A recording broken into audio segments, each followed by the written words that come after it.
जदि घरे क्षीर अच्छी आपड़ ये रेसिपीटी निश्चिंत ट्राए करेंगे। घर को गेस्ट आसले ये रेसिपी करके दिंतु समस्त को बहुत बढ़िया लगे।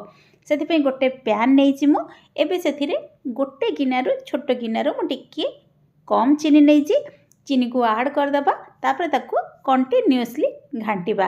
ये चीनीटा को आमको कैरामेलाइज करार अच्छी तेणु ताकू कंटिन्यूअसली घांटीदेवा। प्रथम गैस को मुझे हाई रखी तापर भल भाव में घांटीदेवा एवं गैस को मीडियम फ्लेम रे रखीदेवा। चीनीटा जदि पोड़ीज कला हो भल लगे तेणु मीडियम फ्लेम करदे एवं ताकू कंटिन्यूअसली घांटीदेवा। टिके समय पर घांटीपा पर देखिए देखो चीनीटा कैरामेलाइज हो बसला। यही समय ताकू पूरा कंटिन्यूअसली घांटुथिबा। चीनीटा भल भाव में मेल्ट हवा पर्यंत ताकू आमे कंटिन्यूअसली एमती घांटीदेवा। जितेबाला कैरामेलाइज पूरा हो चीनी गुड़ाक पूरा मेल्ट हो भल भाव में कलर आसीज से आम ए पानी आड करवा। बर्तमान देखो चीनीटा भल भाव में कैरामेलाइज हो जाए। से मुझे पानी आड कर दूची। भल भाव में कैरामेलाइज हो सारापर ही टिके पानी आड करदे। पानी आड करके ताकू भल भाव में घांटीदेवा। ये रेसिपी पाई मु गोटे पैकेट क्षीर नहीं भल भाव में घांटीदेवा। तापर ए गोटे पैकेट क्षीर आम ए आड करदे। से मु गोटे पैकेट देखो क्षीर नहीं ये क्षीर पैकेट की आम ए आड करदे एवं ताकू भल भाव में घांटीदेवा। जेहेतु आम चीनी को प्रथम कैरामेलाइज करछे तेणु चीनी अंशटा तले पूरा बसी जाइथिबो।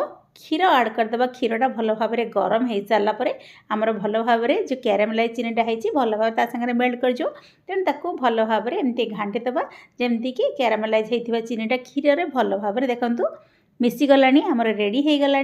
ताकू मीडियम फ्लेम रे क्षीरटा को बसईदेवा। मीडियम फ्लेम रे क्षीरटा भल भाव में मरिया पर्यंत ताकू आम बसईदेवा। टिके समय पर आम गोटे चामच गुजराती गुंड आड करते। गोटे छोट चामच गुजराती गुंड आड करते तार फ्लेवरटा भल आसापी गोटे छोट चामच गुजराती गुंड आड कर देछि। क्षीरटा टिके मरिया पर्यंत आम बसईदेवा। बर्तमान देखो आमर क्षीरटा रेडी हो गला।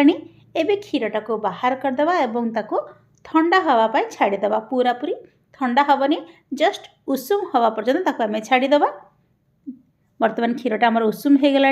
उषुम अच्छी मुझे देखो आंगुठी पूरी देखुची उषुम थी अवस्था से आम हाफ कप परी अमूल आड करदे। अमूल को आड करके अमूलटा को भल भाव में जेहेतु क्षीरटा उषुम अच्छी भल भाव में अमूलटा को आम घांटीदेवा। अमूलटा मिसीज। ये रेसिपी पाई मु दही मध्य नहीं भल भाव ताकू घांटिकी रखीदे जमती कि अमूल बिंडा अंश टिके रही भल भाव में क्षीर सांगे अमूलटा आमर भल भाव में देखूँ मु भल भाव में घांटी देली। क्षीर रे अमूलटा भल भाव में मिसीगला।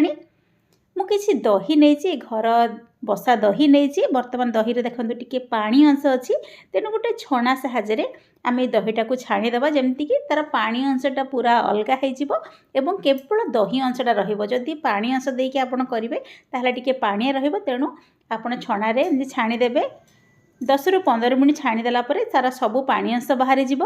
बर्तमान से दही को आम ए आड करदे। क्षीरटा उषुम अच्छी बेसी पूरा ठंडा हैनी। क्षीरटा दहीटा को आपण को प्रथम ही भल भाव में छाणिकी रखा पड़ो। एबे से मु आड कर दूची दहीटा को आड कर दूची। दही को आड करके दहीरा जमी देखिपे आप दहीर टी बिंडा बिंडा अंश अच्छी तेणु मुझे चरखा साहाय्य दही को भल भाव में घोटीदेवी। भल भाव में घोटीदेले जी दही अंश थी क्षीर रे पूरा भल भाव में मिसीज तेणु चरखार मुझे भल भाव में घांटी दूची। एबे आमर क्षीरटा पूरा रेडी हो जाइए।